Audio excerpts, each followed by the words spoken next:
Você deve falar tudo o que você pensa? Nós devemos falar tudo o que pensamos? Há quem se orgulhe de falar tudo o que pensa. Há quem bata no peito e diga, eu falo o que eu penso, eu sou isso, eu sou aquilo, etc. Muito bem. Vamos ver aqui o que o próprio Deus fala a respeito de certas palavras. Lá em Malaquias, capítulo 3, versículo 13 em diante, ele diz: as vossas palavras foram agressivas para mim, diz o Senhor. Mas vós dizeis, que temos falado contra ti? Então Deus está protestando aqui que o povo estava usando palavras agressivas contra ele. E é curioso, quando nós pensamos a este respeito em relação a Deus, porque mesmo se nós não falarmos, não expressarmos em palavras o que pensamos, Deus já sabe o que pensamos. Mesmo assim, ele faz questão de apontar que as palavras do povo tinham sido agressivas, estavam sendo agressivas para com ele.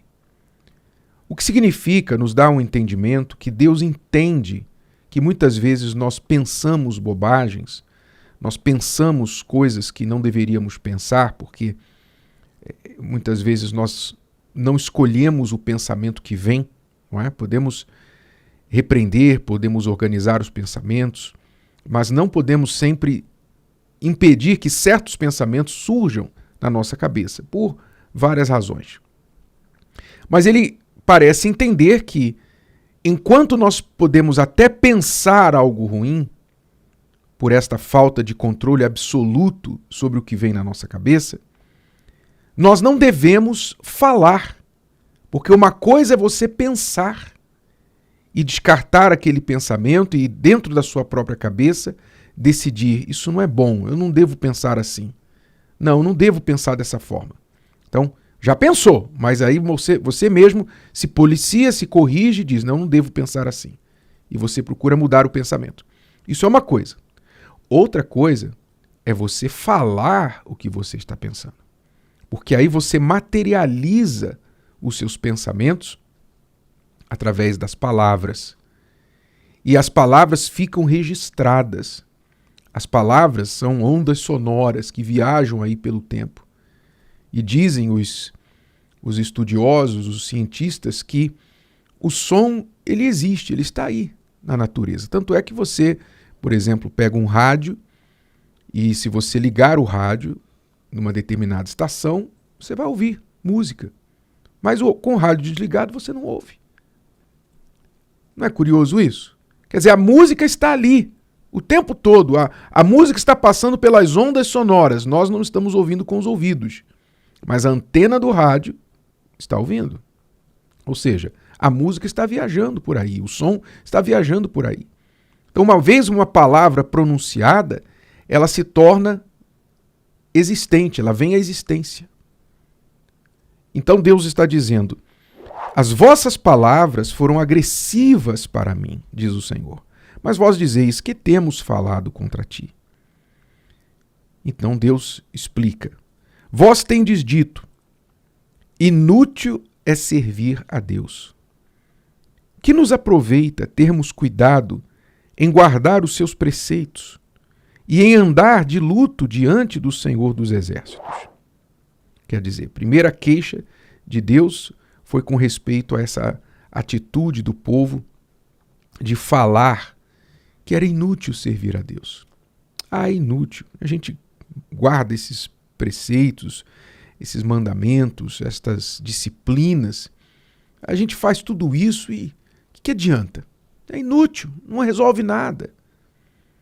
Ou seja, às vezes a pessoa perde a fé porque ela toma uma determinada atitude e ela não vê o resultado esperado, então ela pensa que não funcionou.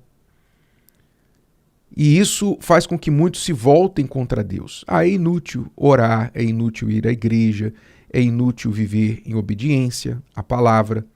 Porque eu vejo que quem não faz essas coisas parece que se dá bem aí fora. E é exatamente isso, a segunda queixa que Deus falou com respeito ao povo, foi exatamente nesse sentido.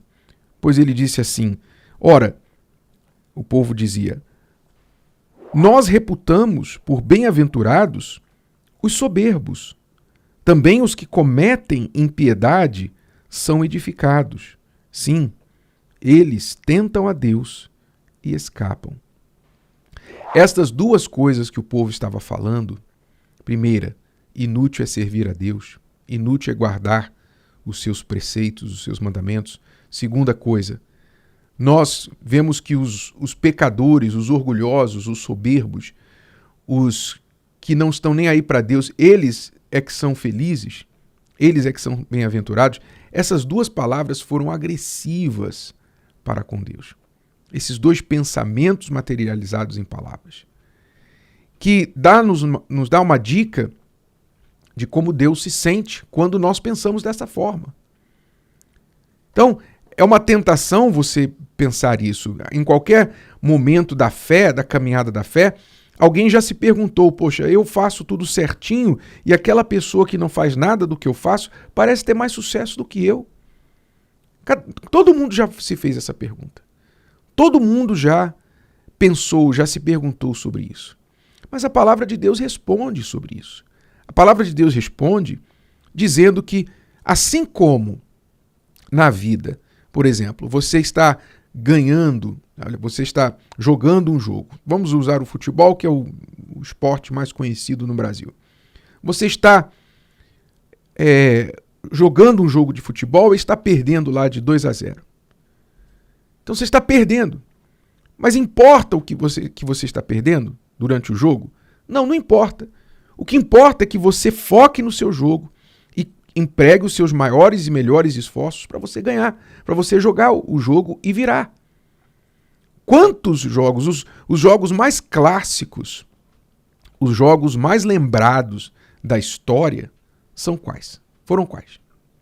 São aqueles jogos em que o time que estava perdendo virou o jogo e ganhou no final. Não é isso?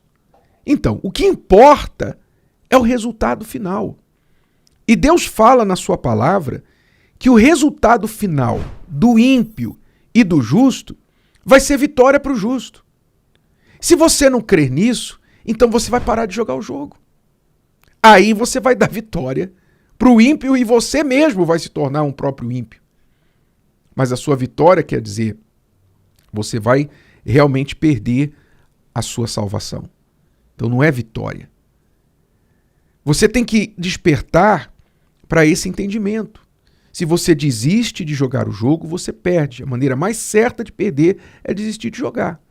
Mas enquanto o jogo está correndo, você tem condições de virar o jogo. E no caso da fé, no caso de Deus, nós temos a garantia de que nós vamos virar o jogo. Preste atenção, você pode estar gemendo, você pode estar passando situações horríveis e as outras pessoas rindo de você, os incrédulos rindo de você.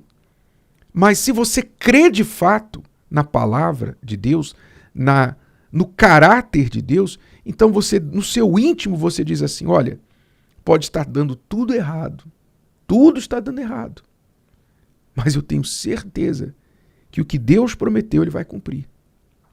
No final a gente vence. No final a gente ganha esse jogo, a gente vira esse jogo. É isso que Deus quer que venha de você.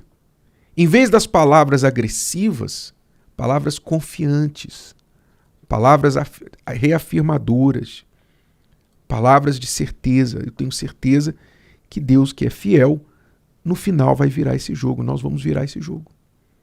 É isso que Deus quer. Essa confiança total. Assim como nós queremos que a esposa confie em nós, o filho confie em nós. A gente quer que as pessoas confiem na gente. Deus também quer essa confiança. Então, cuidado com as suas palavras agressivas. Você não deve falar bobagens que não passam despercebidas diante de Deus. Você não deve falar palavras agressivas, tampouco para outras pessoas, xingamentos, palavrões, humilhações. Você não deve falar isso, assim como você não quer ouvi-las também. E tampouco, cuidado com as palavras em que você é agressivo com você mesmo. As palavras que violentam o seu próprio eu, o seu próprio caráter, tipo você não presta, você não vale nada, você nunca vai vencer, você não tem mais jeito. Você, enfim, as pessoas muitas vezes falam no seu diálogo interno palavras horríveis contra elas mesmas, palavras agressivas contra elas mesmas. Não fale isso. Vigie as suas palavras. Em vez de palavras agressivas, use palavras edificantes. No caso de Deus, palavras de confiança.